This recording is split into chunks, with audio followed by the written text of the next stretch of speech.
오늘은 성경에서 경고하는 관계 단절의 기준, 어떤 사람과 멀리해야 하는지 알아보려 합니다. 지난주 목요일 오후 3시, 제 상담실 문이 급하게 열렸습니다. 평소 늘 밝으셨던 김 집사님이 쓰러지듯 의자에 앉으셨습니다. 얼굴은 창백했고 손은 떨리고 계셨습니다. 목사님, 저 더 이상 못 견디겠어요. 그분은 20년 지기 친구 이야기를 꺼내셨습니다. 대학 시절부터 함께한 언니처럼 의지하던 친구였습니다. 그런데 그 친구가 최근 3년간 집사님을 지배하기 시작했습니다. 너는 나 없으면 아무것도 못해. 네가 교회에서 섬기는 거 다 위선이야. 목사들은 다 돈 때문에 하는 거야.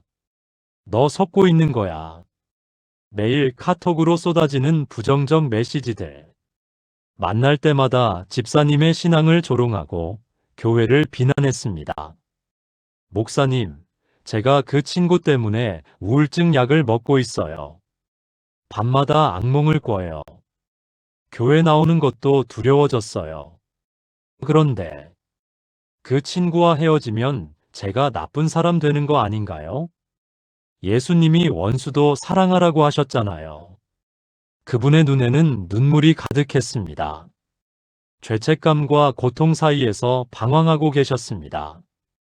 여러분, 혹시 이런 고민해 보신 적 있으신가요? 관계 때문에 신앙이 흔들린 경험 있지 않으신가요? 그런데 성경은 이렇게 말씀하십니다. 사랑하라. 그러나 어리석은 자와는 멀리하라. 이것이 모순일까요? 절대 아닙니다. 이것이 바로 하나님의 지혜입니다. 오늘 여러분께 성경이 명확하게 제시하는 관계 단절의 기준을 말씀드리겠습니다. 이것은 미움이 아닙니다. 이것은 사랑입니다. 자신을 사랑하고 하나님을 사랑하고 그 사람조차도 진정으로 사랑하는 길입니다. 잠언 13장 20절은 이렇게 경고합니다. 지혜로운 자와 동행하면 지혜를 얻고 미련한 자와 사귀면 해를 받느니라. 이것은 선택의 문제가 아닙니다. 생존의 문제입니다. 신앙의 문제입니다. 인생의 문제입니다. 첫 번째로 말씀드립니다. 하나님을 조롱하고 믿음을 비웃는 사람과는 거리를 두어야 합니다. 고린도후서 6장 14절 말씀입니다. 너희는 믿지 않는 자와 멍에를 함께 매지 말라. 의와 불법이 어찌 함께하며 빛과 어둠이 어찌 사귀며. 이 말씀은 단순히 비신자와 어울리지 말라는 뜻이 아닙니다. 하나님을 대적하고 여러분의 신앙을 공격하는 사람과 깊은 관계를 맺지 말라는 뜻입니다. 여러분, 신앙은 공기와 같습니다. 맑은 공기 속에서는 깊이 숨 쉴 수 있지만 독가스 속에서는 질식합니다. 믿음을 조롱하는 사람 옆에 있으면 여러분의 영혼이 질식하기 시작합니다. 처음엔 그냥 친구니까라고 생각합니다. 내가 더 사랑하면 변하겠지라고 생각합니다. 그런데 시간이 지나면 어떻게 됩니까? 여러분이 기도하려고 하면 그 사람의 목소리가 들립니다. 기도에서 뭐가 달라져? 성경을 읽으려고 하면 그 사람의 조롱이 떠오릅니다. 그 옛날 책을 아직도 믿어. 교회에 가려고 하면 그 사람의 비난이 귀를 막습니다. 시간 낭비야. 차라리 나랑 놀자. 이것이 사단의 전략입니다. 여러분을 직접 공격하는 것이 아니라 여러분 곁의 사람을 통해 공격합니다. 사도 바울은 디모데에게 이렇게 경고했습니다. 경건의 모양은 있으나 경건의 능력은 부인하는 자니 이 같은 자들에게서 내가 돌아서라. 디모데후서 3장 5절. 돌아서라는 것입니다. 거리를 두라는 것입니다. 이것이 미움입니까? 아닙니다. 이것이 지혜입니다. 한 자매님이 계셨습니다. 직장 동료와 친하게 지내던 분이셨습니다. 그런데 그 동료는 만날 때마다 교회를 비난했습니다. 교회, 사기꾼들 모임이지. 헌금, 목사배 불리는 거야. 처음엔 웃어넘겼습니다. 내가 잘 보여주면 되겠지라고 생각했습니다. 하지만 6개월 후, 그 자매님은 기도가 막혔습니다. 1년 후, 주일 예배가 형식적이 되었습니다. 2년 후, 교회를 떠날 생각까지 했습니다. 그때 한 선배 집사님이 물으셨습니다. 요즘 누구와 가장 많은 시간을 보내? 그 질문에 깨달았습니다. 매일 점심시간, 퇴근 후, 주말까지 그 동료와 함께 있었습니다. 결단했습니다. 정중하지만 단호하게 거리를 두기 시작했습니다. 3개월 후, 기도가 회복되었습니다. 6개월 후, 예배의 기쁨이 돌아왔습니다. 1년 후, 그 자매님은 구역장이 되어 열심히 섬기고 계십니다. 여러분, 이것을 기억하십시오. 여러분의 믿음을 조롱하는 사람 곁에 있는 것은 사랑이 아닙니다. 어리석음입니다. 그 사람을 변화시키는 것은 여러분의 인내가 아니라 하나님의 은혜입니다. 여러분이 할 일은 여러분의 신앙을 지키는 것입니다. 사랑하는 하나님 아버지, 제 믿음을 조롱하는 관계 속에서 혼란스러웠습니다. 사랑해야 한다는 의무감과 신앙을 지켜야 한다는 책임감 사이에서 방황했습니다. 하지만 이제 깨닫습니다. 제 신앙을 지키는 것이 먼저임을 압니다. 하나님과의 관계가 모든 관계의 기준임을 고백합니다. 지혜를 주시고 용기를 주셔서 제 믿음을 공격하는 관계로부터 거리를 둘 수 있게 하옵소서. 예수님의 이름으로 기도합니다. 아멘. 여러분은 하나님의 자녀입니다. 여러분의 믿음은 타협할 수 없는 보물입니다. 그 믿음을 지키는 것이 가장 큰 사랑입니다. 2번째로 말씀드립니다. 여러분을 지속적으로 학대하고 상처 주는 사람과는 경계를 세워야 합니다. 잠언 22장 24절입니다. 노하기를 잘하는 자와 사귀지 말며 성내는 자와 동행하지 말지니. 여러분, 성경은 왜 이런 사람과 거리를 두라고 합니까? 25절에 답이 있습니다. 그의 행위를 본받아서 내 영혼을 올무에 빠뜨릴까 두려움이니라. 학대하는 사람 곁에 있으면 여러분도 서서히 변합니다. 처음엔 그 사람의 희생자가 됩니다. 시간이 지나면 그 사람의 공범자가 됩니다. 마지막엔 그 사람과 똑같아집니다. 한 청년이 있었습니다. 어머니로부터 평생 정서적 학대를 받았습니다. 너는 쓸모없는 인간이야. 네가 뭘 할 수 있겠어? 너 때문에 내 인생이 망했어. 매일 쏟아지는 저주의 언어들. 그 청년은 교회에서 이렇게 배웠습니다. 부모를 공경하라.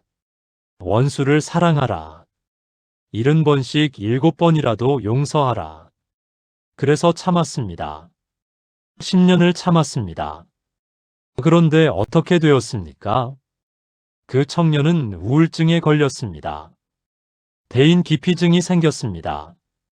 자살 시도를 3번이나 했습니다. 그때 한 상담 목사님이 말씀하셨습니다. 공경은 학대를 참는 게 아닙니다. 경계를 세우는 것도 사랑입니다. 하나님은 여러분이 학대당하길 원치 않으십니다. 그 청년은 어머니와 거리를 두기 시작했습니다. 전화를 제한했습니다. 만남을 줄였습니다. 학대적 언어가 나오면 대화를 중단했습니다. 처음엔 죄책감이 엄습했습니다. 나는 나쁜 아들이야. 효도하지 못하는 불효자야. 하지만 6개월 후 놀라운 일이 일어났습니다. 우울증이 나아지기 시작했습니다. 자존감이 회복되었습니다. 무엇보다 어머니가 변하기 시작했습니다.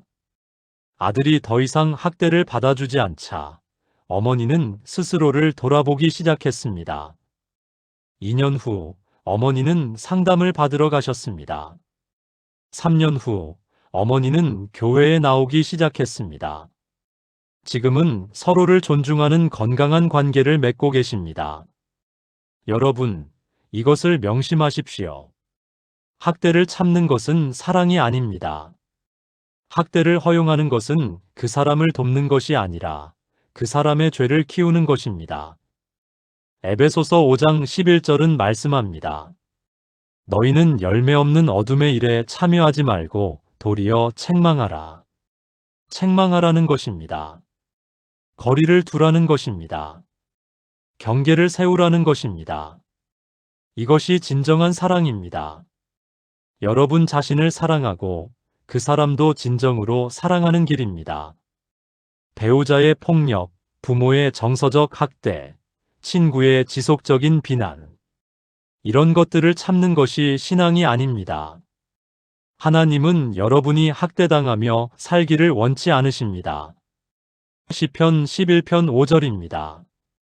여호와는 의인을 감찰하시고 악인과 폭력을 좋아하는 자를 마음에 미워하시며 하나님은 폭력을 미워하십니다. 학대를 증오하십니다.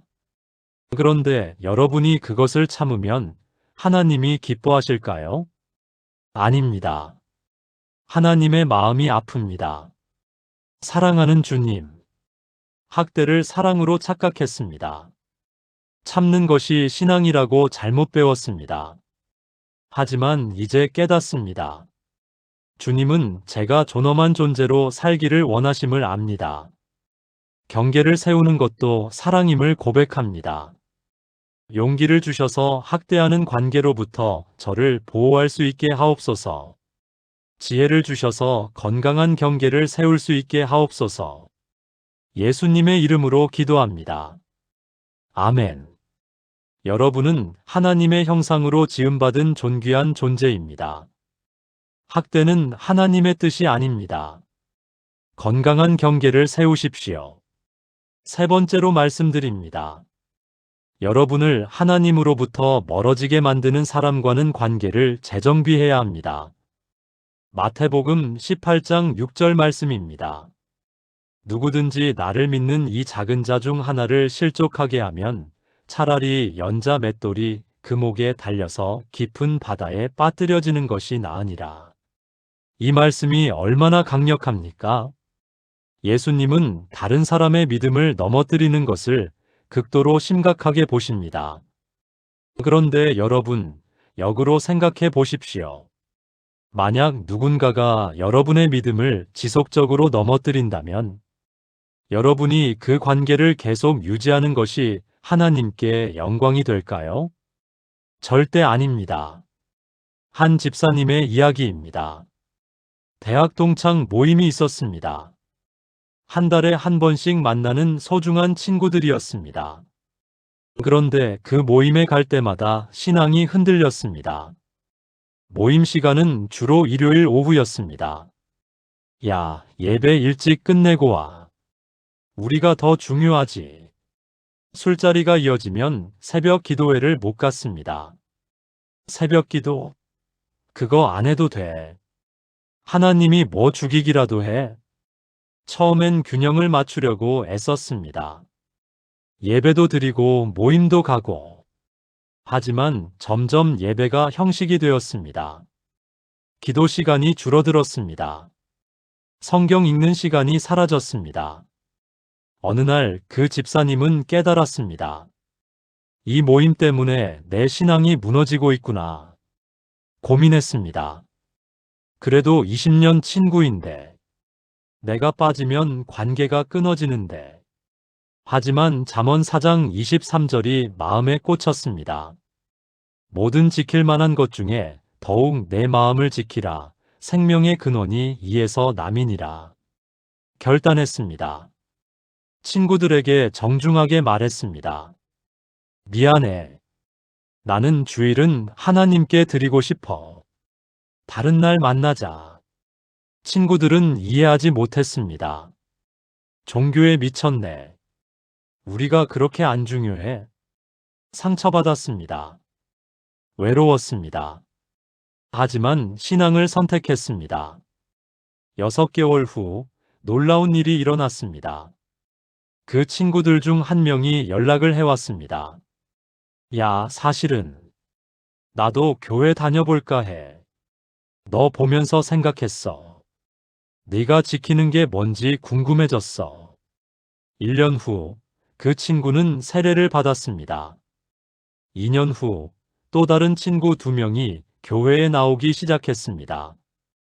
지금 그 모임은 주일이 아닌 토요일에 모입니다. 그리고 모일 때마다 신앙 이야기를 나눕니다. 여러분, 이것이 하나님의 역설입니다. 여러분이 하나님을 선택하면 하나님이 관계를 회복시키십니다. 여러분이 신앙을 지키면 그것이 오히려 다른 사람을 변화시킵니다. 고린도전서 15장 33절은 경고합니다. 악한 동무들은 선한 행실을 더럽히나니 여러분을 하나님으로부터 멀어지게 하는 관계는 악한 동무입니다. 그것이 아무리 오래된 친구라도 아무리 가까운 가족이라도 여러분의 신앙보다 우선할 수 없습니다. 예수님은 마태복음 10장 37절에서 이렇게 말씀하셨습니다. 아버지나 어머니를 나보다 더 사랑하는 자는 내게 합당하지 아니하고 아들이나 딸을 나보다 더 사랑하는 자도 내게 합당하지 아니하며. 이것이 무정한 말씀입니까? 아닙니다. 이것이 진리입니다. 하나님이 첫째가 되어야 모든 관계가 바로 섭니다. 사랑하는 하나님. 관계 때문에 주님으로부터 멀어졌습니다. 사람을 기쁘게 하려다 주님을 슬프게 했습니다.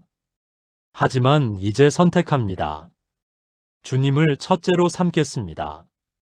제 신앙을 흔드는 관계를 재정비하겠습니다. 용기를 주시고 지혜를 주셔서 주님 중심의 관계를 회복하게 하옵소서. 외로움이 와도 주님이 함께 하심을 믿습니다. 예수님의 이름으로 기도합니다. 아멘. 여러분, 하나님을 선택하십시오. 그것이 모든 관계를 살리는 길입니다. 4번째로 말씀드립니다. 끊임없이 거짓말하고 여러분을 조종하려는 사람과는 단절해야 합니다. 요한복음 8장 44절 말씀입니다.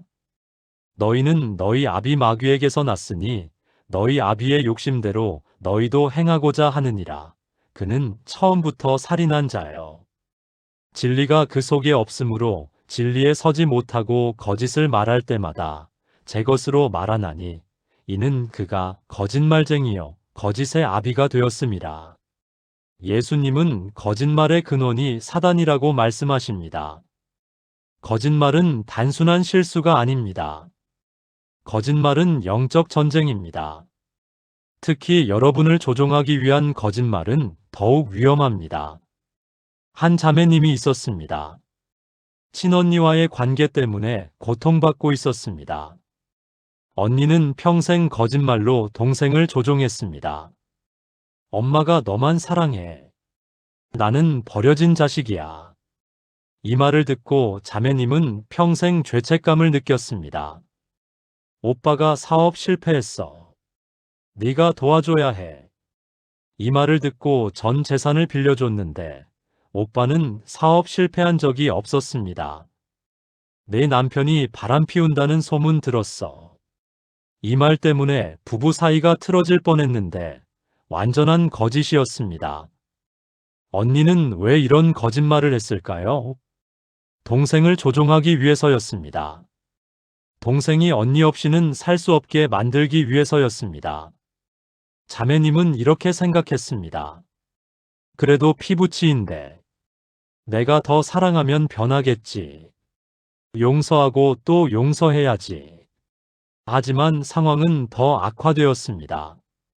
언니의 거짓말은 더 대담해졌습니다. 조종은 더 교묘해졌습니다.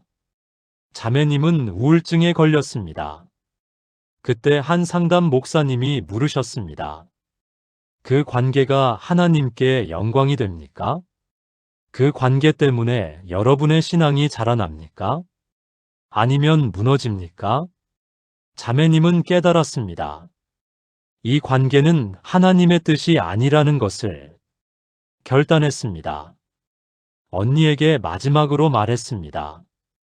언니, 나는 더 이상 언니의 거짓말을 믿지 않을 거예요.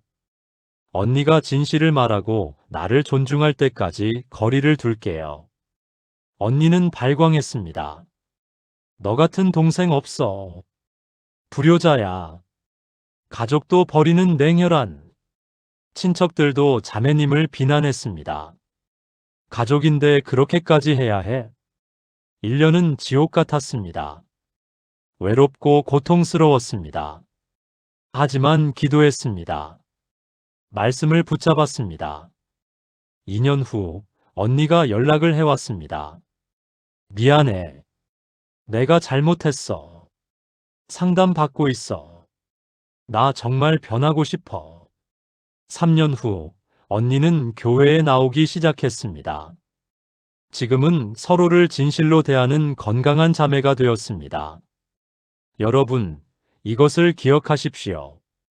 거짓말을 용납하는 것은 사랑이 아닙니다. 조종을 허용하는 것은 그 사람을 돕는 것이 아닙니다. 잠언 26장 28절입니다. 거짓말하는 혀는 자기가 해한 자를 미워하고 아첨하는 입은 패망을 일으키느니라. 거짓말은 관계를 파괴합니다. 조종은 사랑을 죽입니다. 여러분이 그것을 용납하면 여러분도 파괴됩니다. 그 사람도 변화의 기회를 잃습니다. 에베소서 4장 25절은 명령합니다. 그런즉 거짓을 버리고 각각 그 이웃과 더불어 참된 것을 말하라. 참된 것을 말하는 관계만 유지하십시오. 거짓으로 조종하는 관계는 단절하십시오. 이것이 여러분을 살리고 그 사람도 살리는 길입니다. 사랑하는 주님, 거짓말을 사랑으로 포장했습니다. 조종을 가족애로 착각했습니다. 하지만 이제 깨닫습니다. 진리만이 자유케 함을 압니다. 거짓은 사단의 무기임을 고백합니다. 용기를 주셔서 거짓된 관계로부터 벗어나게 하옵소서. 진리 안에서 사는 관계만 붙잡게 하옵소서. 예수님의 이름으로 기도합니다. 아멘. 여러분, 진리가 여러분을 자유케 할 것입니다. 거짓된 관계로부터 자유로워지십시오. 5번째로 말씀드립니다. 여러분의 성장을 방해하고 발전을 질투하는 사람과는 거리를 두어야 합니다. 창세기 4장에 나오는 가인과 아벨의 이야기를 기억하십니까? 가인은 왜 아벨을 죽였습니까? 질투 때문입니다. 아벨의 제사가 받아들여지고 자신의 제사가 거부되자 동생을 살해했습니다. 이것이 질투의 무서운 결과입니다. 잠언 27장 4절입니다. 부는 잔인하고 노는 창수 같거니와 투기 앞에야 누가 서리요. 질투는 분노보다 무섭습니다. 왜냐하면 질투는 여러분의 성장 자체를 공격하기 때문입니다. 한 청년의 이야기입니다. 고등학교 때부터 함께한 절친이 있었습니다. 둘은 함께 교회를 다녔고 함께 신앙생활을 했습니다. 그런데 청년이 대학에 합격하고 좋은 직장에 취직했습니다. 교회에서도 리더로 세워지기 시작했습니다. 그때부터 친구가 변하기 시작했습니다. 너 요즘 잘 나가더라. 목사님한테 잘 보이려고 애쓰네. 있잖아, 사람들이 내 뒤에서 안 좋게 말하더라. 처음엔 농담인 줄 알았습니다. 하지만 점점 심해졌습니다. 청년이 새로운 사역을 시작하면 친구는 비난했습니다. 너 혼자 튀려고 그러는 거지. 청년이 승진하면 친구는 깎아내렸습니다. 운 좋았네. 실력은 별로인데. 청년이 간증을 하면 친구는 조롱했습니다. 위선자 같아. 쇼하는 거야? 청년은 혼란스러웠습니다. 내가 뭘 잘못했지? 내가 교만한 건가? 자신을 낮추려고 애썼습니다. 성장을 멈추려고 했습니다. 친구와의 관계를 유지하기 위해서였습니다. 하지만 그럴수록 더 힘들었습니다. 자존감이 무너졌습니다. 하나님이 주신 달란트를 묻기 시작했습니다. 그때 한 목사님이 말씀하셨습니다. 그 친구는 여러분의 성장을 기뻐하지 않습니다. 여러분이 작아져야 자기가 크게 느껴지는 겁니다. 그런 관계는 하나님의 뜻이 아닙니다. 청년은 결단했습니다. 친구에게 정직하게 말했습니다. 나는 하나님이 주신 달란트를 개발하고 싶어. 네가 그걸 기뻐해주지 않는다면 우리는 거리를 둬야 할 것 같아. 친구는 화를 냈습니다. 너 변했어. 교만해졌어. 관계는 끊어졌습니다. 하지만 청년은 자유로워졌습니다. 하나님이 주신 달란트를 마음껏 개발하기 시작했습니다. 3년 후, 그 청년은 선교사로 파송되었습니다. 지금은 해외에서 많은 사람들을 섬기고 있습니다. 여러분, 잠언 13장 20절을 다시 보십시오. 지혜로운 자와 동행하면 지혜를 얻고 미련한 자와 사귀면 해를 받느니라. 여러분의 성장을 질투하는 사람은 미련한 자입니다. 그런 사람과 함께 있으면 여러분은 해를 받습니다. 여러분의 잠재력이 죽습니다. 하나님이 주신 달란트가 묻힙니다. 마태복음 25장의 달란트 비유를 기억하십니까? 한 달란트 받은 종은 그것을 땅에 묻었습니다. 주인이 돌아왔을 때 그는 책망받았습니다. 악하고 게으른 종아. 여러분, 누군가의 질투 때문에 여러분의 달란트를 묻지 마십시오. 그것은 하나님께 대한 불순종입니다. 여러분의 성장을 기뻐하는 사람과 함께 하십시오. 여러분의 발전을 응원하는 사람과 동행하십시오. 그것이 하나님의 뜻입니다. 사랑하는 하나님, 질투하는 관계 때문에 제 달란트를 묻었습니다. 다른 사람의 시선이 두려워 성장을 멈췄습니다. 하지만 이제 깨닫습니다. 주님이 주신 달란트를 개발하는 것이 제 사명임을 압니다. 질투하는 관계로부터 자유롭게 하옵소서. 저를 응원하고 격려하는 사람들과 동행하게 하옵소서. 주님의 영광을 위해 최선을 다하게 하옵소서.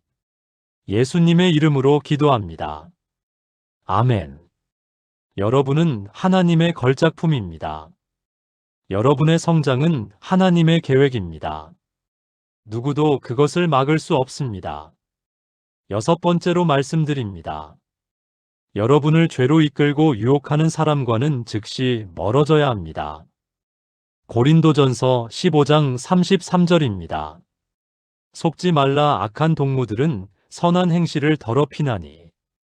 속지 말라는 것입니다. 여러분, 죄로 이끄는 사람은 절대 여러분의 친구가 아닙니다.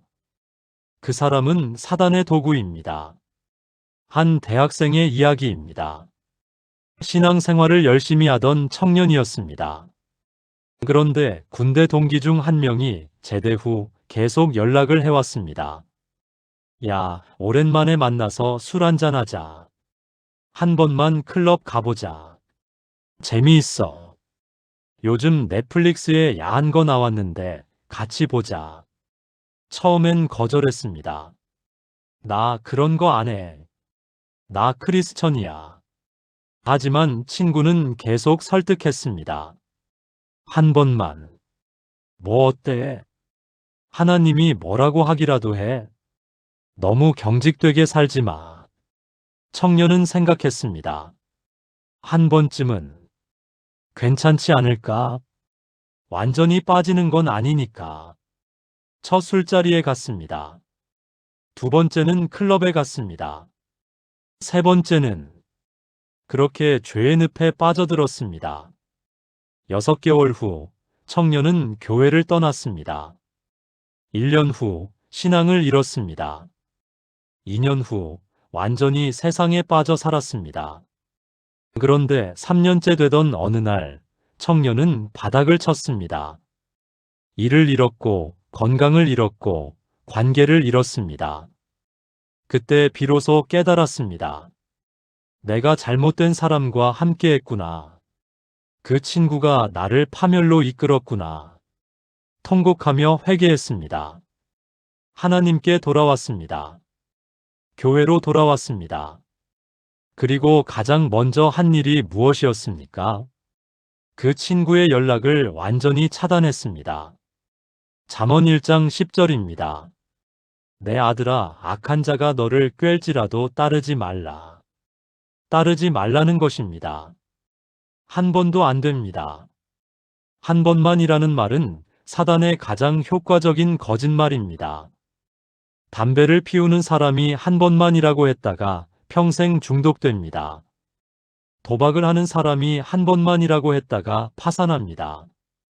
음란물을 보는 사람이 한 번만이라고 했다가 중독됩니다. 죄는 절대 한 번으로 끝나지 않습니다. 죄는 반드시 확장됩니다. 로마서 6장 23절입니다. 죄의 삭은 사망이요. 죄로 이끄는 사람과 함께 있으면 여러분은 죽습니다. 영적으로 죽고 정서적으로 죽고 때로는 육체적으로도 죽습니다. 그런 사람과는 즉시 관계를 끊어야 합니다. 망설임 없이 죄책감 없이 단호하게 끊어야 합니다. 예수님은 마태복음 5장 29, 30절에서 이렇게 말씀하셨습니다. 만일 내 오른눈이 너로 실족하게 하거든 떼어내버리라. 내 백체 중 하나가 없어지고 온몸이 지옥에 던져지지 않는 것이 유익하며 또한 만일 내 오른손이 너로 실족하게 하거든 찍어내버리라. 눈을 빼고 손을 자르라는 것입니다. 이것이 얼마나 강력한 표현입니까? 죄로 이끄는 관계는 그만큼 위험하다는 뜻입니다. 여러분의 신앙을 지키기 위해서는 어떤 관계도 단절할 수 있어야 합니다. 사랑하는 주님, 유혹하는 관계 때문에 넘어졌습니다. 한 번만이라는 거짓말에 속았습니다. 하지만 이제 깨닫습니다. 죄로 이끄는 사람은 제 친구가 아니라 제 적임을 압니다. 단호함을 주시고 용기를 주셔서 그런 관계를 즉시 끊게 하옵소서. 거룩함을 사랑하게 하시고 죄를 미워하게 하옵소서. 예수님의 이름으로 기도합니다. 아멘. 여러분, 죄로 이끄는 관계를 끊으십시오. 그것이 여러분의 생명을 지키는 길입니다. 7번째로 말씀드립니다. 여러분의 가치를 존중하지 않고 계속 이용만 하려는 사람과는 관계를 정리해야 합니다. 누가복음 10장에 나오는 선한 사마리아인의 비유를 기억하십니까? 강도 만난 사람을 제사장과 레위인은 그냥 지나쳤습니다. 그런데 사마리아인은 멈춰서서 돌봐주었습니다. 이것이 진정한 사랑입니다. 그런데 여러분, 만약 그 사람이 나흘 후에 사마리아인을 이용하려고만 했다면 어땠을까요? 감사는커녕 더 많은 것을 요구했다면? 그것은 건강한 관계가 아닙니다. 한 집사님의 이야기입니다. 교회 친구 중에 항상 도움을 요청하는 사람이 있었습니다. 집사님, 돈 좀 빌려주세요. 집사님, 애 좀 봐주세요. 집사님, 차로 좀 데려다 주세요. 처음엔 기쁘게 도왔습니다. 형제자매를 돕는 게 당연하지. 하지만 시간이 지나면서 이상한 점을 발견했습니다. 그 사람은 절대 감사하지 않았습니다. 도와주면 당연하다는 듯이 받았습니다. 그리고 항상 더 많은 것을 요구했습니다. 집사님이 힘들 때는 절대 도와주지 않았습니다. 집사님의 생일에도 연락하지 않았습니다. 집사님이 아플 때도 문병 오지 않았습니다. 오직 자기가 필요할 때만 연락했습니다. 집사님은 생각했습니다. 그래도 형제자매인데 내가 더 사랑하면 되겠지. 하지만 5년이 지나도 변하지 않았습니다. 오히려 요구는 더 커졌습니다. 집사님은 탈진했습니다. 육체적으로, 정서적으로, 영적으로 지쳤습니다. 그때 한 목사님이 물으셨습니다. 그것이 사랑입니까? 아니면 이용당하는 겁니까? 하나님은 여러분이 존중받기를 원하십니다. 일방적으로 주기만 하는 것은 사랑이 아니라 공동의존입니다. 집사님은 충격을 받았습니다. 그리고 깨달았습니다. 자신이 사랑한 것이 아니라 이용당했다는 것을. 경계를 세우기 시작했습니다. 미안해요. 이번에는 도와줄 수 없어요. 제게도 제 가정과 건강이 있어요. 그 사람은 화를 냈습니다. 집사님이 그러시면 안 되죠. 형제를 사랑해야죠. 하지만 집사님은 흔들리지 않았습니다. 잠언 11장 15절 말씀을 붙잡았습니다. 타인을 위하여 보증이 되는 자는 손해를 당하거니와 보증이 되기를 싫어하는 자는 평안하니라. 관계를 정리했습니다. 처음엔 죄책감이 들었습니다. 하지만 시간이 지나면서 자유로워졌습니다. 건강이 회복되었습니다. 진정한 친구들을 만나게 되었습니다. 여러분, 갈라디아서 6장 2절과 5절을 함께 보십시오. 2절, 너희가 짐을 서로 지라. 그리하여 그리스도의 법을 성취하라. 5절, 각각 자기의 짐을 질 것이라. 이 두 구절이 모순입니까? 아닙니다. 서로의 짐을 지는 것은 맞습니다. 하지만 각자 자기 짐을 져야 하는 것도 맞습니다. 여러분이 다른 사람의 짐을 대신 짊어지는 것은 사랑이 아닙니다. 그것은 그 사람의 성장을 방해하는 것입니다. 여러분을 존중하지 않고 계속 이용만 하는 사람, 받기만 하고 주지 않는 사람, 감사하지 않고 당연하게 여기는 사람, 그런 사람과는 관계를 정리해야 합니다. 에베소서 5장 15, 16절입니다. 그런즉 너희가 어떻게 행할지를 자세히 주의하여 지혜 없는 자 같이 하지 말고 오직 지혜 있는 자 같이 하여 세월을 아끼라. 때가 악하니라. 여러분의 시간은 귀합니다. 여러분의 에너지는 소중합니다. 여러분을 존중하는 사람에게 투자하십시오. 사랑하는 하나님. 이용당하는 것을 사랑이라고 착각했습니다. 경계 없이 주는 것이 미덕이라고 생각했습니다.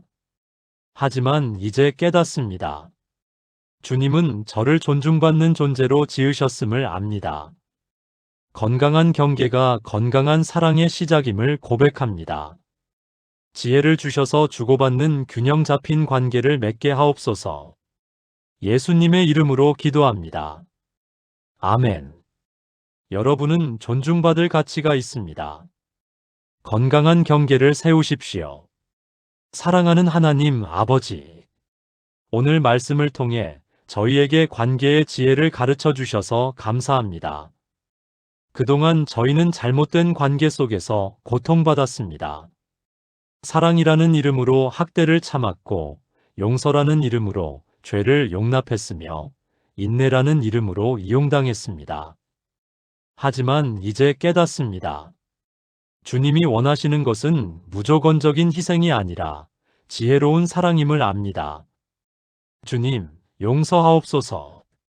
제 신앙을 조롱하는 사람들과 함께하면서 주님을 슬프게 했던 것을 회개합니다. 저를 학대하는 관계를 참으면서 주님의 형상을 훼손했던 것을 고백합니다. 저를 주님으로부터 멀어지게 만드는 사람들을 선택했던 어리석음을 용서하옵소서. 거짓말하는 사람들을 믿으면서 진리를 저버렸던 것을 회개합니다. 제 성장을 질투하는 사람들 때문에 달란트를 묻었던 것을 고백합니다. 저를 죄로 이끄는 사람들과 함께하면서 거룩함을 잃었던 것을 용서하옵소서.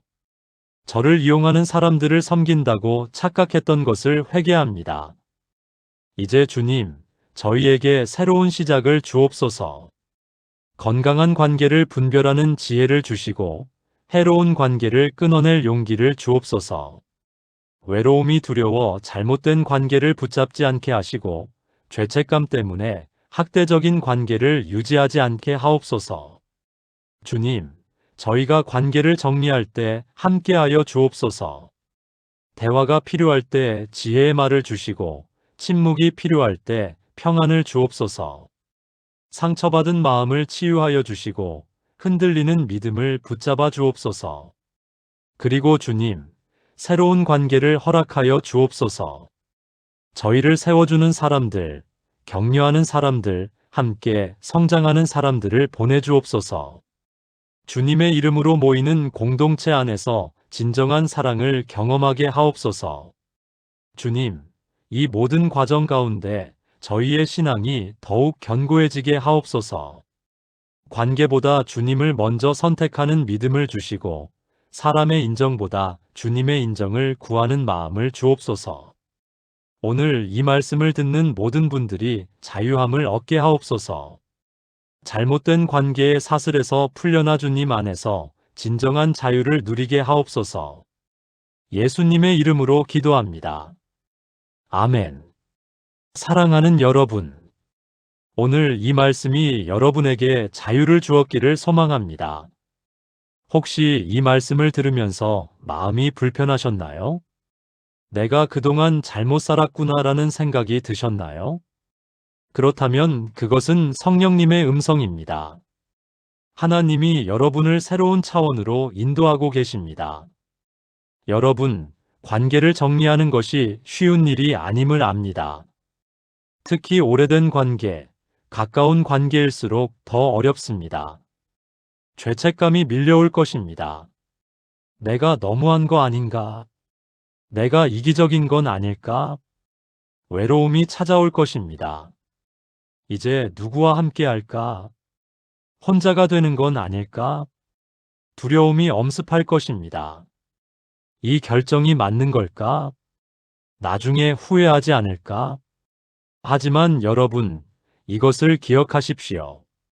하나님은 여러분과 함께 하십니다. 이사야 41장 10절 말씀입니다. 두려워하지 말라. 내가 너와 함께함이라. 놀라지 말라. 나는 내 하나님이 됨이라. 내가 너를 굳세게 하리라. 참으로 너를 도와주리라. 참으로 나의 의로운 오른손으로 너를 붙들리라. 주님이 붙들어 주십니다. 주님이 새로운 관계를 허락하십니다. 주님이 여러분의 외로움을 채워주십니다. 그리고 한 가지 더 말씀드립니다. 관계를 정리한다는 것이 항상 완전한 단절을 의미하지는 않습니다. 때로는 거리를 두는 것일 수도 있고, 만남의 빈도를 줄이는 것일 수도 있고, 대화의 주제를 제한하는 것일 수도 있습니다. 중요한 것은 여러분의 신앙과 건강을 지키는 것입니다. 그리고 언젠가 그 사람이 변화한다면 하나님이 다시 관계를 회복시켜 주실 수도 있습니다. 하지만 그것은 하나님의 몫입니다. 여러분의 몫은 오늘 순종하는 것입니다. 오늘부터 시작하십시오. 기도하면서 주님께 지혜를 구하십시오. 주님, 제가 정리해야 할 관계가 있습니까? 어떻게 해야 합니까? 주님이 마음에 떠오르게 하시는 그 사람이 있을 것입니다. 그 사람과의 관계를 주님께 드리십시오. 정리할 용기를 구하십시오. 그리고 한 걸음씩 나아가십시오. 오늘 하루 기도로 시작하고 내일은 구체적인 계획을 세우고 모레는 실행에 옮기십시오. 여러분은 혼자가 아닙니다. 하나님이 함께 하시고 성령님이 인도하시고 교회 공동체가 지지합니다. 그리고 무엇보다 이 결정이 여러분을 살릴 것입니다. 여러분의 신앙을 회복시킬 것입니다. 여러분의 기쁨을 되찾아 줄 것입니다. 사랑하는 여러분, 자유로워지십시오. 하나님이 주시는 평안을 누리십시오. 건강한 관계 속에서 성장하십시오. 그리고 주님의 사랑 안에서 진정한 안식을 찾으십시오. 오늘 이 말씀이 여러분의 인생을 바꾸는 전환점이 되기를 축복합니다. 주님의 이름으로 축복합니다.